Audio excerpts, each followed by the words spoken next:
Pemirsa Metro TV Lampung, jumpa lagi bersama saya Nurjana. Selama 30 menit ke depan akan menemani Anda untuk mengupas tajuk serta berita apa saja yang hits dan trending topik di multiplatform Lampung Post. Saat ini hadir bersama saya pemimpin redaksi Lampung Post Abdul Gofur. Namun sebelum kita lanjutkan bedah tajuk kali ini, mari kita saksikan video editorial berikut ini.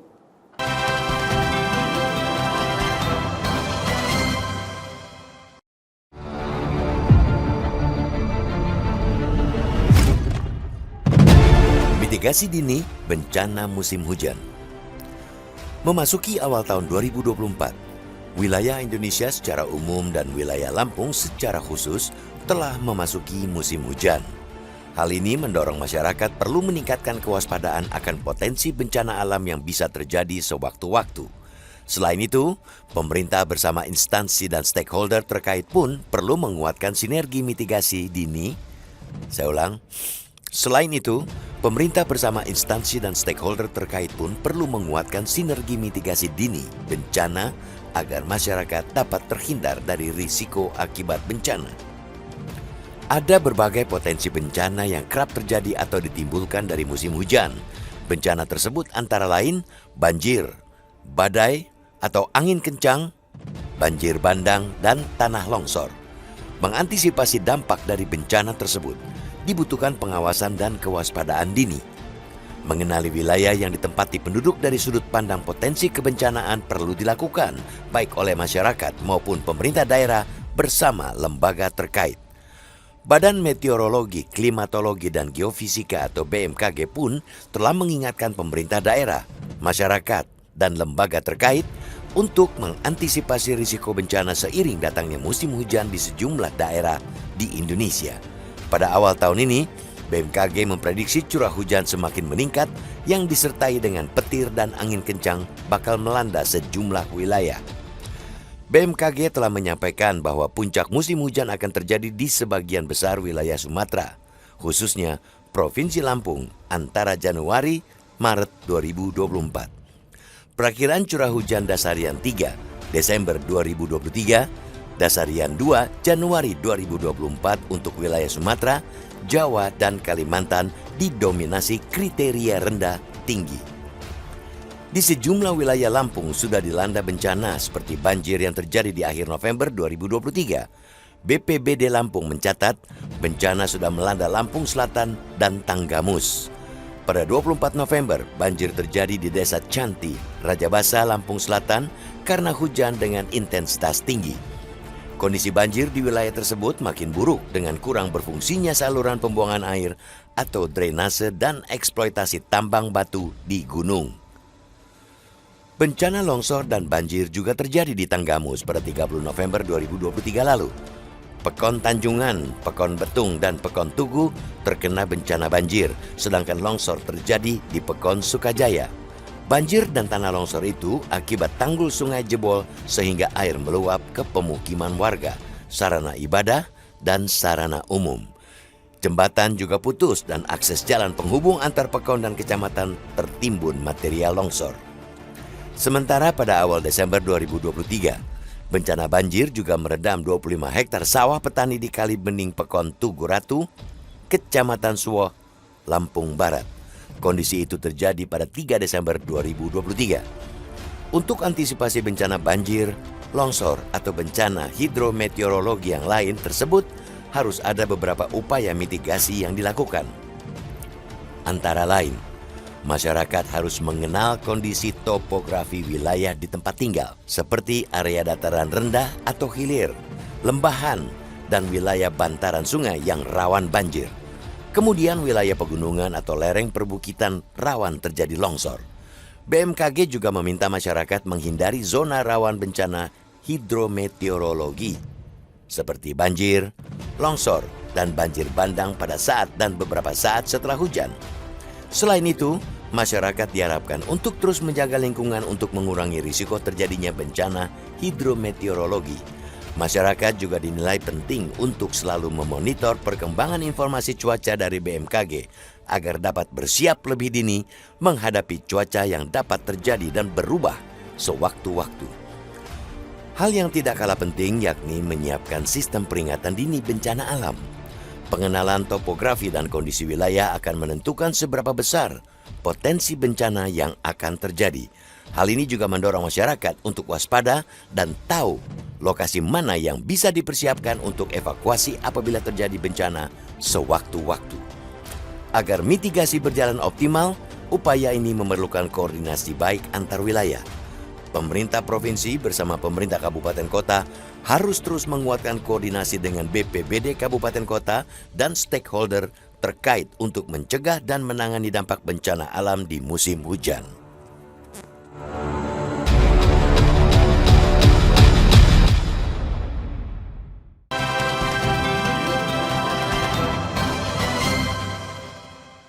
Bang Aku, apa yang menjadi sorotan tajuk Lampung Pos minggu ini? Iya, Lampung Pos pada tajuknya kali ini mengangkat soal deteksi dini ya, mitigasi dini bencana alam. Karena kita melihat di bulan November, kemudian bulan Desember, itu sudah terjadi beberapa kali bencana. Padahal itu bisa dikatakan kita belum masuk pada fase puncak musim hujan. Dan diprediksi puncak musim hujan itu akan terjadi di sebulan 2 bulan ke depan. Artinya apa? Artinya cukuplah 3 bencana yang sudah terjadi di Provinsi Lampung pada bulan November Desember lalu itu menjadi semacam warning ya, atau lonceng pengingat bagi siapapun bahwa kita sudah memasuki musim hujan, dan biasanya sudah menjadi kelaziman ketika musim hujan bencana-bencana hidrometeorologi itu selalu menjadi ancaman. Nah, di Lampung ini kan banyak daerah pegunungan dan pesisir. Nah, mungkin ada daerah-daerah tertentu yang memang untuk langganan atau rutin terjadi bencana begitu, Bang? Iya, di Lampung Selatan itu hampir setiap tahun di beberapa titik tertentu itu menjadi langganan banjir ya, baik banjir karena luapan air sungai maupun banjir rob. Kemudian di daerah Tanggamus, kemudian Lampung Barat itu karakteristiknya kerap menjadi zona merah, zona rawan terutama untuk bencana longsor dan kemudian bencana banjir. Kemudian jangan salah, di Kota Bandar Lampung juga ada beberapa titik itu rawan banjir, beberapa kecamatan rawan banjir, dan di beberapa titik lainnya terutama di daerah perbukitan itu rawan terjadi longsor. Saya ingat di akhir tahun lalu, tahun 2022 ya, kalau tidak salah itu terjadi bencana longsor yang cukup ekstrim ya, sehingga kalau tidak salah salah satu unit rumah warga itu terbelah karena longsor. Nah, artinya apa? Sebenarnya kejadian bencana itu setiap daerah itu punya karakteristiknya masing-masing. Nah, makanya di tajuk ini kita mencoba mengingatkan kepada seluruh pihak untuk sebisa mungkin melakukan deteksi dini bencana atau setidak-tidaknya melakukan mitigasi dini bencana.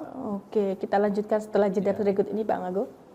Pemirsa Metro TV Lampung, jangan kemana-mana, kami akan kembali sesaat lagi. Tetaplah bersama kami.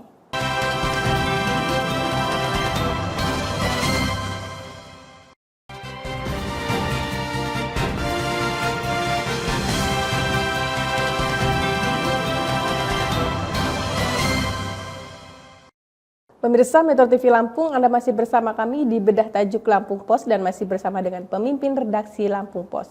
Bang, tadi juga disebutkan seperti disinggung adalah daerah yang rawan banjir, salah satunya adalah Kota Bandar Lampung yang belum lama ini baru saja terjadi. Nah, nanti juga mitigasinya seperti apa, Bang, agar kejadian-kejadian tahun lalu, peristiwa sebelumnya itu tidak kembali terjadi di tahun ini?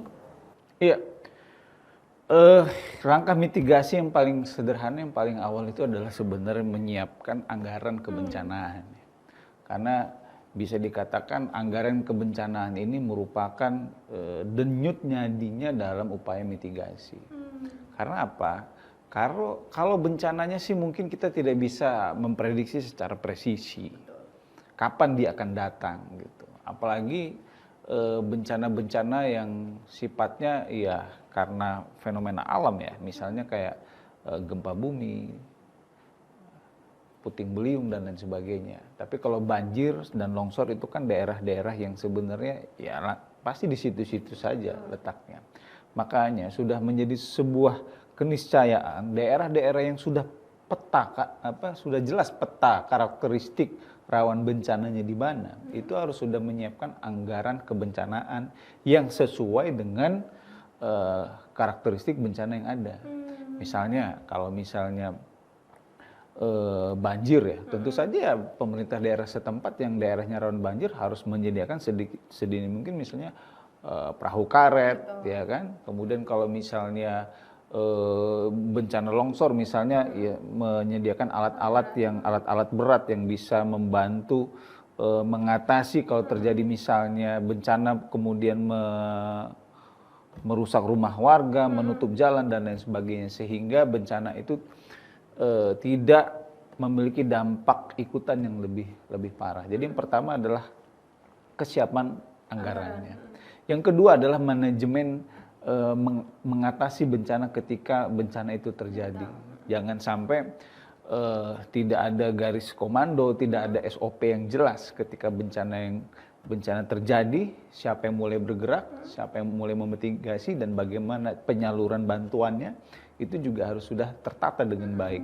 Karena salah satu, kalau kita perhatikan ya, dari beberapa kasus kebencanaan yang ada di Provinsi Lampung, kadang-kadang misalnya waktu fenomena tsunami di Lampung Selatan, ya kan, bantuan datang bertubi-tubi gitu, sampai akhirnya tidak efektif justru karena mungkin untuk kebutuhan pangan mungkin masyarakat sudah terlalu banyak menerima bantuan, butuh hal-hal lain misalnya seperti misalnya tenda darurat atau misalnya sanitasi atau obat-obatan. Nah, kalau ada manajemen yang baik, tentu saja kan tidak terjadi hal-hal yang seperti itu.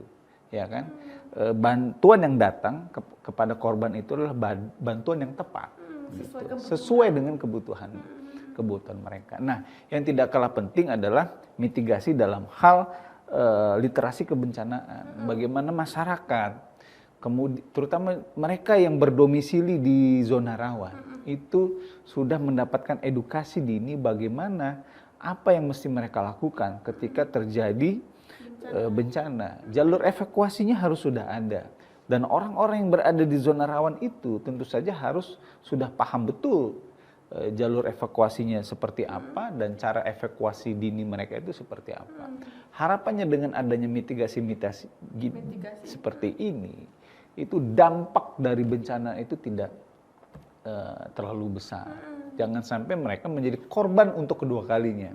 Di beberapa kasus ya, mungkin tidak di Lampung, tapi di beberapa daerah lain misalnya sudah terjadi bencana, mereka sudah mengalami kesusahan, kemudian tidak ada bantuan.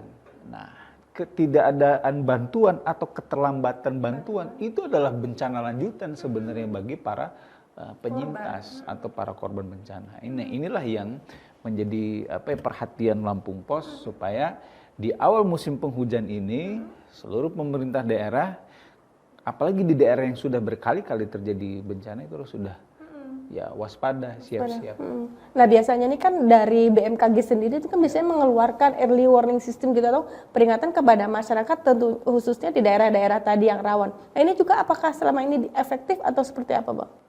Iya, kalau kita bilang upaya dari BMKG sudah ada ya, apalagi sekarang zaman media sosial. Cobalah perhatikan IG-nya BMKG, itu selalu up to date, ya kan. Bahkan mereka juga memberikan rilis ke media ya, dan media juga biasanya langsung memfollow up. Cuma memang kadang-kadang yang menjadi persoalan adalah warning BMKG itu terkadang tidak diantisipasi secara serius. Ini memang harus menjadi perhatian bersama.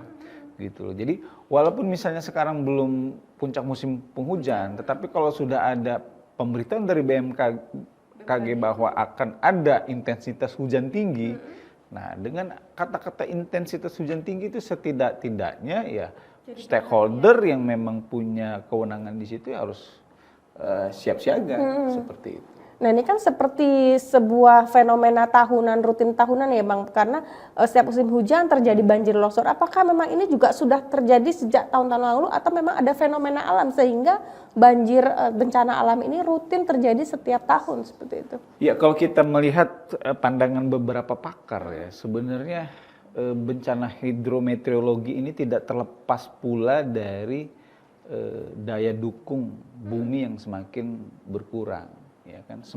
Semakin lemah daya dukungnya, ya otomatis dengan sendirinya daerah itu akan semakin rentan. Contohnya misalnya, kalau daerah hilirnya resapan airnya sudah semakin berkurang, tentu saja daya dukungnya akan juga semakin berkurang terhadap kebencanaan, hingga akibatnya daerah itu menjadi sesuatu yang rentan. Jadi tidak benar juga kalau misalnya soal kebencanaan itu kita katakan seperti ini, ya memang dari dulu sudah seperti itu. Tidak gitu. Kondisinya adalah semakin hari, semakin waktu ke waktu itu semakin lama semakin parah, tidak baik gitu. Makanya ada upaya-upaya reboisasi, penghijauan, normalisasi sungai dan lain sebagainya, yang itu tujuannya meningkatkan kembali, memperbaiki daya dukung bumi kita supaya tidak rentan terhadap bencana.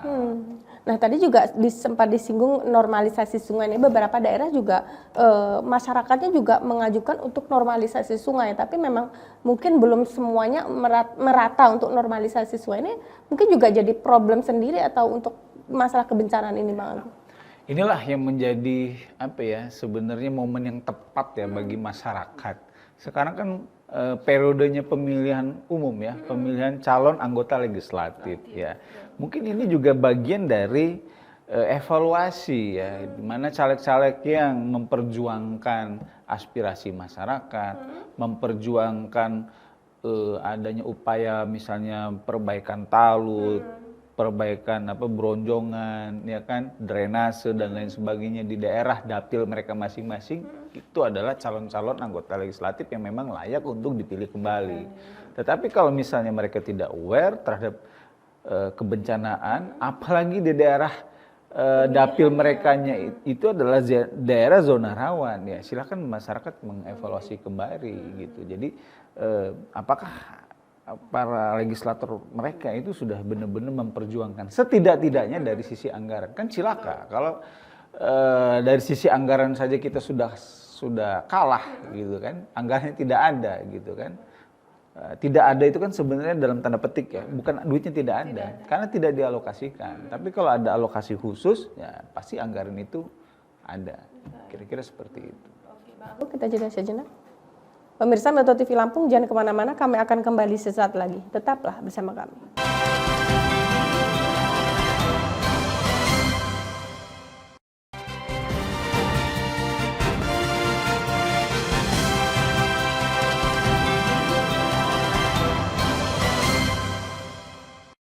Pemirsa Metro TV Lampung, di segmen kali ini kita akan membahas berita apa saja yang hits dan trending topik di multiplatform Lampung Post. Mulai dari lampus.co, lampungpost.id, serta sai100fm.id. Saat ini sudah ada 5 berita trending topik di lampus.co, diantaranya harga gabah dan beras di Lampung naik pada Desember 2023. Diduga rusak tanaman jagung warga, 5 ekor sapi di Lampung Tengah alami luka sayatan. Fokus hadapi permasalahan hukum, Kadisnaker Lampung mengundurkan diri dari jabatannya. Pelayanan publik Lampung Utara baru buka kembali ditutup. Ini penyebabnya. Dan terakhir, penumpang di Balabuhan Bakauheni mulai sepi. Baik, Bang Agung, apa yang menarik Bang di lampus.co kali ini? Iya, salah satu yang menarik di lampus.co ini adalah perkembangan kasus dugaan korupsi dana hibah di KONI Lampung ya.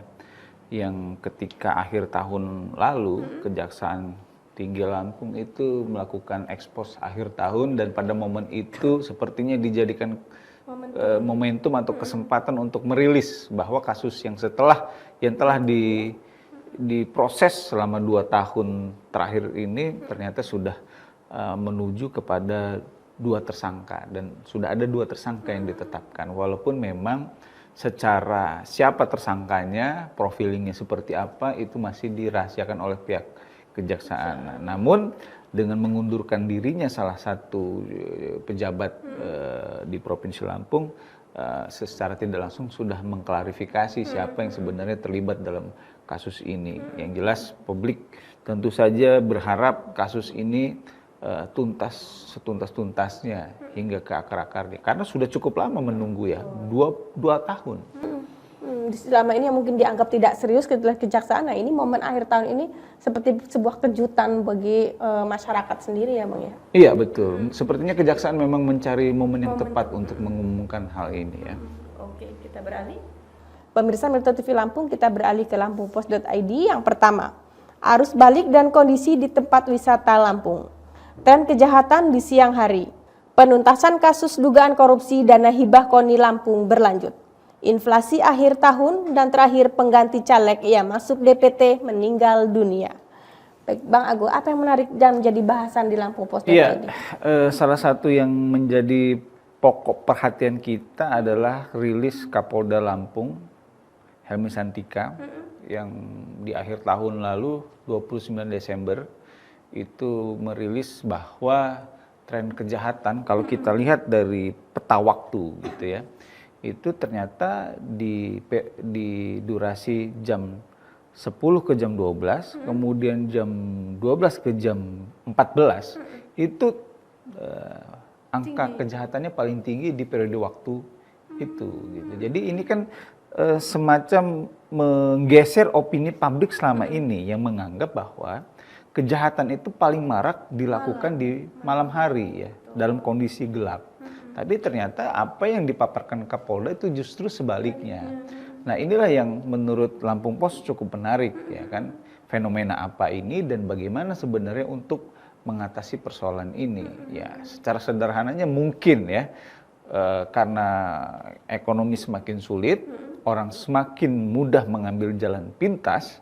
Dan karena benar-benar kepepet, ya nekat mereka. Siang bolong dalam kondisi ramai, terang benderang mereka melakukan aksi kejahatan. Apakah ini juga bisa dibilang ini adalah fenomena baru begitu Bang untuk dalam dunia kejahatan? Nah ini yang mau kita konfirmasi ke kriminolog, kemudian ke kepolisian daerah Lampung sendiri ya tentang fenomena ini. Apakah sebenarnya sudah lama terjadi, hanya frame cara berpikir publik aja yang selama ini tidak benar, atau justru memang sudah terjadi pergeseran gitu, dari malam ke siang hari. Malam ke siang hari. Oke, baik Bang, kita beralih. Baik Bang, kita beralih. Pemirsa Metro TV Lampung, kita beralih ke sai100fm.id. Yang pertama, K-pop paling banyak dicari di Google, ternyata BTS dan Blackpink. Nini Haikue jamin film Pemandi Jenazah akan menimbulkan rasa takut. Mengintip debut seru 3 grup K-pop pendatang di awal tahun 2024. Ini dia sinopsis film Hamka dan Siti Roham volume 2. Dan terakhir, apresiasi terhadap Ibu. Di Cinnamon rilis lagu Ma. Apakah yang menarik di sai100fm? Iya, tentu saja yang menarik adalah munculnya film rilis terbaru ya dengan genre horor siksa kubur. Setelah sebelumnya lumayan viral juga Siksa Neraka. Nah, ini film-film genre horor itu di Indonesia memang kalau kita perhatikan memiliki daya tarik yang luar biasa atau base fansnya yang lumayan besar juga, sehingga film-film bergenre horor itu cukup mudah untuk merangkak ke anak tangga posisi atas ya jumlah penonton film bioskop di Indonesia, walaupun dengan catatan memang tidak semua film. Tentu saja semua kembali kepada kualitas film itu sendiri. Bagaimana sutradara, bagaimana naskah, bagaimana para aktor memainkan peran. Jadi tidak semata-mata karena dia genrenya horor itu langsung naik ke posisi atas. Tidak, pasti ada hal-hal khusus ya yang ditawarkan sehingga film-film bergenre horor itu naik ke posisi atas. Kita lihat aja apakah untuk film yang satu ini juga memiliki jumlah penonton yang cukup tinggi, bahkan sampai menembus angka 1 juta film. Beberapa film genre horor itu masuk ke dalam kategori film dengan jumlah penonton terbanyak karena sudah menembus angka 1 juta. Nah, kita lihat apakah film terbaru ini juga akan bernasib sama seperti film-film horor terlaris sebelumnya. Tapi kalau kita perhatikan film horor ini nuansanya lebih ke kematian. Kalau sebelumnya adalah siksa kubur dan sekarang adalah pemandi jenazah. Nah, mungkin apakah melihat kesuksesan film sebelumnya jadi termotivasi sutradara untuk membuat film yang sejenis begitu, Bang? Iya bisa jadi ya, karena biasanya kan dalam memproduksi film itu biasanya tim marketing itu juga melakukan riset kira-kira yang lagi menarik di pasaran itu seperti apa. Bisa jadi seperti itu, tapi bisa jadi juga memang ya karena ini merupakan film adalah sebuah ranah kreativitas dan hiburan, nah, mungkin saja terinspirasi dalam hal yang kurang lebih sama sehingga temanya berbau alam barzah, ya. Berbau alam kematian. Ya. Oke Bang Agung, terima kasih sudah hadir. Merinding saya. Pemirsa Metro TV Lampung, demikianlah tadi bedah tajuk Lampung Pos kali ini. Jangan lupa untuk update informasinya dengan membaca Harian Umum Lampung Pos, serta kunjungi websitenya di lampus.co, lampungpos.id, dan dengarkan Sai 100 FM, serta kunjungi websitenya di sai100fm.id. Saya Nurjana bersama kru yang bertugas mengucapkan terima kasih dan sampai jumpa.